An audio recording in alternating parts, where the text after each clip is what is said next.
Welcome to the Books on Air podcast. I'm Suzanne Harris, and on my podcast, we talk to the authors about themselves. We also talk about their books, and we talk about their ideas. Now, joining me today is a very special gentleman. His name is Mason Humphrey, and he's here to talk about his book, Incantation. Mason, welcome to Books on Air. It's a pleasure to have you as my guest today. Thank you for having me. You know, I'm always curious about how books come to be. And I don't know if you've ever thought about it like this, but every book has two stories. The first story that your book has, Incantation, is a story about Princess Lint, and you told that story so the reader could read it. But there's a second story. There's the story about why you decided to write the book. Can you share that with our listeners and tell them why you decided to write Incantation? Of course. Well, ever since I was a kid, I always liked to make stories in my head. When I was little, I used to use my toys, and I could never do anything unless I had a story behind it. So I used to write, around middle school, I used to write stories based on animals. And at some point after I graduated, I decided, why not write a legitimate fantasy book? I was always a magic fan. So I just went with it. I never really expected it to become an actual book. I just wrote it just for the fun of it. I've written fiction books too, and I wrote one about King Arthur and Queen Guinevere, and it's a really interesting experience to sit down and put your thoughts on paper or to write it with a computer, isn't it? Oh, yeah, it is.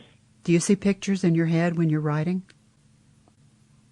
Yeah, and sometimes it bugs me whenever I do have a picture in my head in a moment, but I don't have my computer to write it down. Exactly. And it goes away really quick, doesn't it? Oh, very much. That's happened to me too. I used to dream about the characters, and I used to dream about the book. And it would be so vivid. It was just like I was standing there watching what they were doing.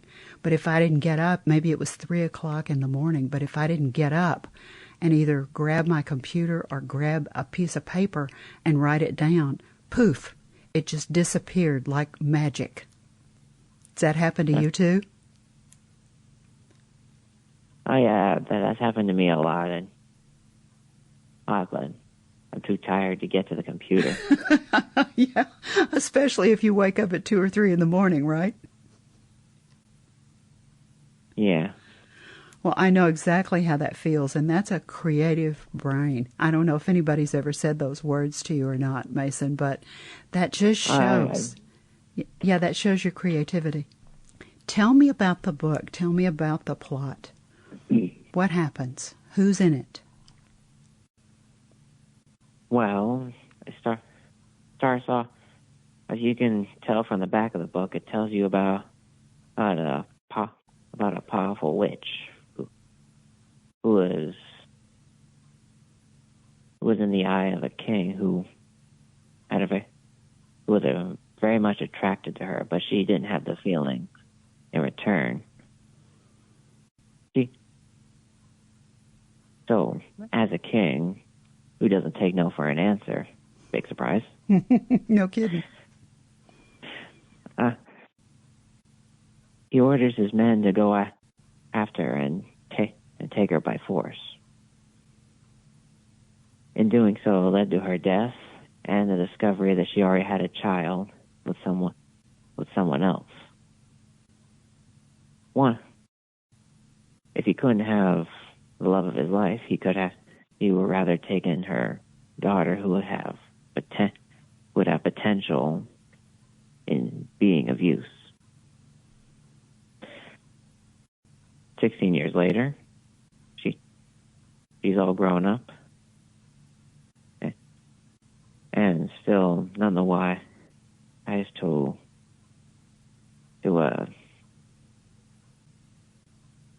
who she really is or who her father is. Regardless, she's made friends, as a mentor, Jesse and Madam B. And now you have her come into her powers too. That's at the very, very beginning of the book. Yeah, let's try to go for an intense moment very quickly.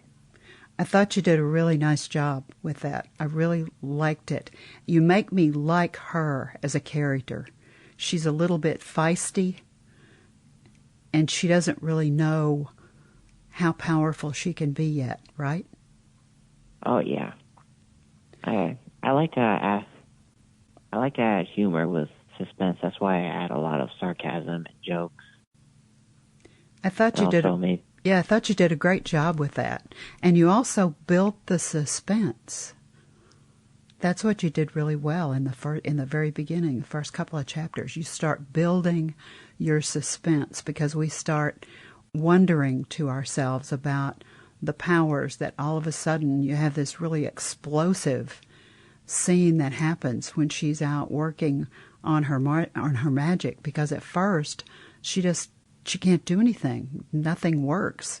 She doesn't seem to be magical at all. And then all of a sudden, bang, there are her magical powers, and they just sort of take over in a really explosive, unexpected way. And then her father calls her in after this really crazy experience, and he starts to add a little mystery to it as well, because he begins to behave a little mysteriously. You've done a really nice job with the way that you've written this, Mason. Thank you.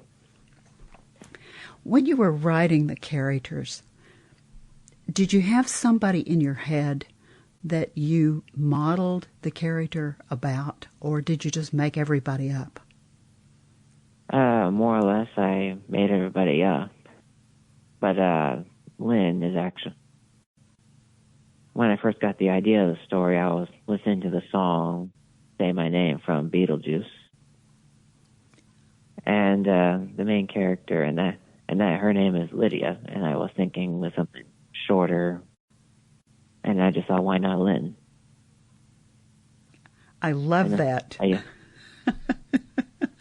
I love that movie, by the way, Beetlejuice. Oh, yeah. That's an unexpected thing for you to say, Mason. I really like it. Thank you. A shame they never added the song, though. Yeah, really. I love it. That's... When you write, how does it work? Do you just sit down and say, okay, I'm going to write? Or does it just start to, have you outlined the book? Or do you just sit down with a pad and write with your hand? Or do you sit down and write with a computer? Is it a movie in your head? Go ahead. It's like a movie in my head, like you said before, the images in my head. I just write down with a computer. Sometimes while I'm in the moment, sometimes I even forget I misspelled something, or added 2 ands in there. And what? Because that's not important when you're writing. You go back and catch that when you're trying to do your editing, right? Yeah, and it took me, even though this book isn't really that thick, it took me like 3 years to make it. Sometimes it takes a while to put our thoughts down. And like I said, I never thought I was going to publish this, so I took my time with it. Good. Are you going to do another book? Oh yeah, I got a lot in mind, especially the sequel for this one. I was going to ask if you were going to do a sequel. It just seems like it should have a sequel, doesn't it? putting the words at the end does kind of set the mood. I agree. Who do you think should read this book? Did you have anybody in mind when you were writing it? Did you think it would be young adults or kids, or who were you thinking about when you wrote it? I was thinking like maybe Harry Potter lovers, anyone who wants more fantasy and magic, but but they don't have anything else to look at, and then they see my book. I like that. I think I've read Harry Potter as well, and I think you're right. I think that people who have read and enjoyed Harry Potter would really enjoy Incantation, because it's got that magical element. It's set in a time in the past. Time. Yeah, medieval, magical past kind. A time when we can really believe that magic could have existed. Is that a fair thing to say? Yeah.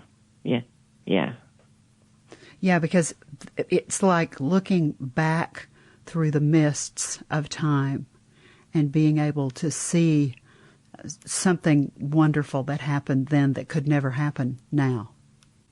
That's how I kind of think about it anyway. You know, sometimes when authors write, they learn things about themselves as a result of writing.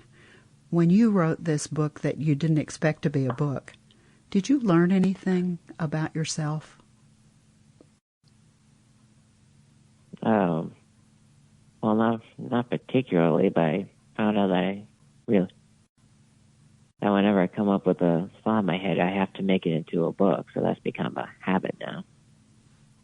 I think that's something that you learned about yourself, is that, number one, you can write a whole book, and you can write something that will be a book, and you can write something that will follow up as a sequel for this book. So, did you know that before you started writing?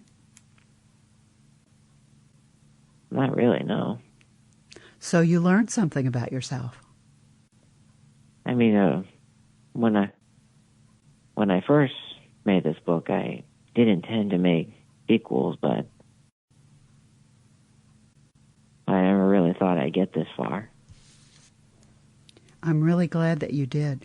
I think that I need to take a minute right here and let's tell our listeners where they can find the book.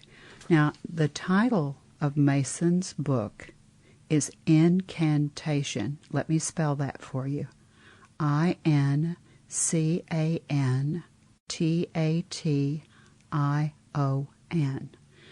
All you have to do is go to Amazon, and in the search feature, there's sort of a big, long, gray box, and that's a search feature. Put in the word Incantation by Mason with an M, M-A-S-O-N, middle initial H with a period, last name Humphrey, Humphrey. Click on it, and the cover will come right up. And in the upper right-hand corner, there are a couple of words that say, Open Here. If you put your cursor on those two words and click on it, the book will open, and you'll be able to see a little biography about Mason, and then you'll be able to read an excerpt. There are about 2 chapters, but the second chapter will leave you hanging, so you'll have to buy the book. You can buy it right there on Amazon. It comes in paperback as well as Kindle, and you can purchase it right there. And we'll wait for the sequel. Have you started writing it yet, Mason? Oh yeah, I'm around a decent 2-3 chapters into it. It'll take me a while, but since I know better what I'm doing, it'll take me less time to write it. It's amazing how that happens, isn't it? After you sort of figure it out, it just seems to flow much easier, doesn't it? Uh-huh. Would it be too much if I were to reveal the name of the sequel? No, I would love it. Let's talk about some of the characters. And talk about the sequel. Yes, please do. So, would you like to know about the characters first, or the Let's talk. title? Let's talk a little bit about the characters. Let's talk about Princess Lynn. How would you, when you made her up, how did you see her? Well, I saw her as a strong young lady, someone who would that kind of person who would stand up for others when she sees a bad situation, someone who wants to help but isn't capable yet, someone who tries to lighten things up with a snark or a joke, sarcasm. She's a little bit of a smart aleck, isn't she? My parents call me that a lot. She's a little bit of you, Mason. She's a little bit of you. Now, what about Jessie? Who is Jessie? Well, she would be the lady in Lynn's lady in waiting, her closest friend. They've been together ever since they were young, and she'd be more often making these "Are you serious?" looks on her face. And she's the one trying. Go ahead. She would try and keep a leash on Lynn, but it's difficult. I think I can see Jessie doing lots of eye rolling. Yes. Yes, I can identify that. I'm an eye roller too. At the same time, she would also act like her at times, but also have a little sarcasm and snarkiness. They're really more friends than anything, don't you think? I like to think sisters at arms. Oh, I like that. Yeah, I like that. All right, what about the king? Tell us about King Felix. Is he a good guy or a bad guy? A stereotypical narcissist. Ooh, that's a strong description. Wow. Well, it's just how I think kings used to been back in the day. Some of them, at least. I agree with you. Someone who is driven by power, someone who thinks they're above the rest in the world. And think they should always get their way, right? Yeah. Until they realize they're over their head. And we're kind of glad that happens. All of a sudden it brings that person a little bit back down to earth. Is that what you wanted for King Felix?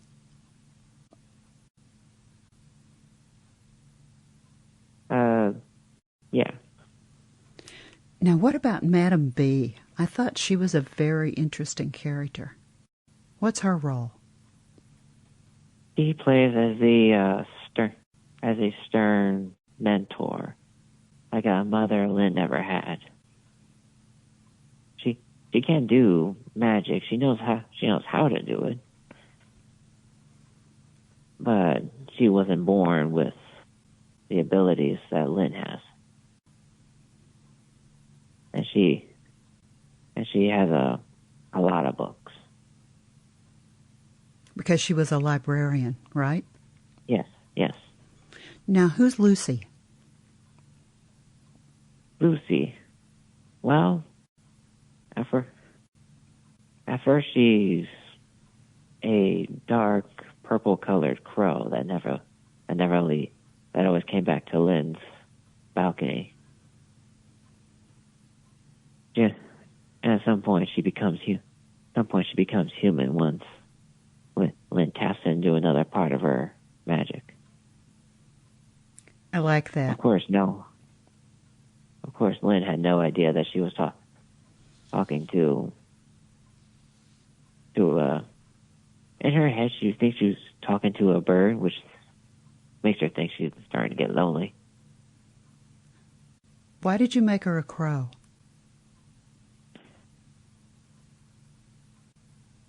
Actually, I don't quite remember.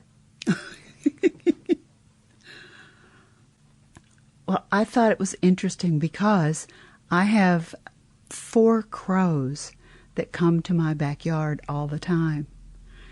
And they're such interesting birds.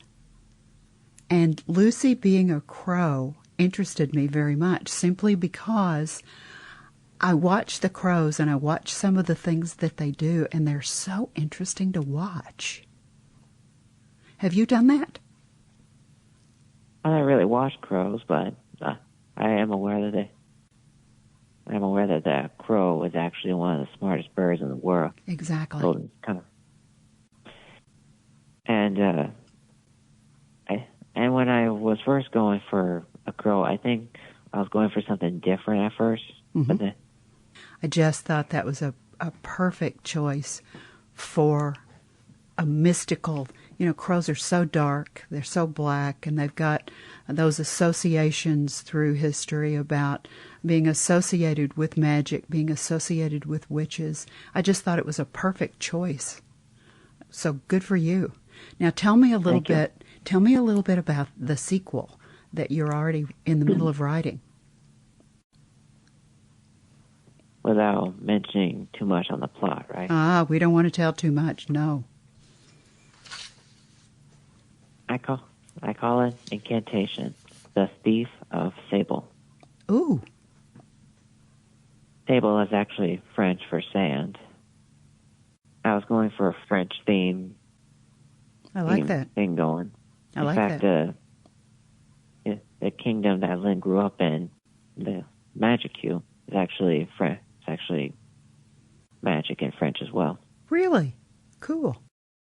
Well, when the readers get hold of a copy of Incantation and they sit down and they start to read, I think this would be a wonderful book for a person to read by themselves, but I also think that it would be a terrific book for parents or grandparents or older siblings to sit down and read with a younger child, a sibling or a little cousin or something like that. Maybe as a bedtime story, maybe just to have a book to read, because there are so many things that you could talk about as a result of the book. I think you've really, really done a nice job with the language. It's language that many levels of people will understand. And I think it's a good book to begin lots of different conversations. So when they read the book, they'll eventually come to the very end, and they'll read that last page. And you and I talked about 3 things that you really want the reader to take away. One of them, number 1, was power makes people crazy. Number 2 was females are empowered and female empowerment. And number 3, and I think this is really important too, if you put your mind to it, then you can succeed. Is there anything else that you want to say to the listeners about your book, Mason? Well, I just hope they enjoy it, and hope they don't have to wait too long for me to finish the next one. Me too. Go, Mason, go. Write, Mason, write. This has been such a pleasure to talk to you today, Mason. Thank you so much for being my guest today. Thank you. Now remember, you can find Mason's book, Incantation, by Mason H. Humphrey on Amazon. You've been listening to the Books on Air podcast, brought to you on webtalkradio.net.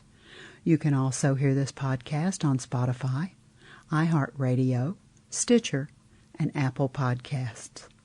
I'm Suzanne Harris, and I hope you'll join me for the next Books on Air podcast, because remember, you never know who's going to be here, and you never know what we're going to talk about. Thank you so very much for listening.